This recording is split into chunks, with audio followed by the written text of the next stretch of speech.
Hello guys, in this video we will solve the problems of calls in WhatsApp and all the problems through practical steps without programs. All you have to do is follow the steps that I will explain, but before starting the explanation do not forget to subscribe to the channel and like the video and share the video, and let us start the explanation. The first step my friend, and let's go to the settings, then go to the applications, then click on the applications again. After that we search for the WhatsApp application that we have, then click on the storage, then click on clear the cache. After that my friend we go back, then click on the three small dots, then click on reset application settings to the default settings, and nothing will be deleted, only we will return the phone applications to the default settings, and thus if there are any data restrictions that prevent some call functions in WhatsApp from working, the problem will be solved. After that my friend you enter the WhatsApp application, then click on it. After that you click on notifications and make sure that all notifications are activated like this. After that you go back, then click on permissions and give it all the permissions and the permissions that it needs. Even if the add-ons are activated for you, deactivate them and activate them again.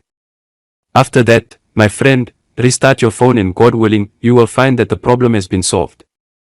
This was the topic of today's video. I hope you liked it and benefited.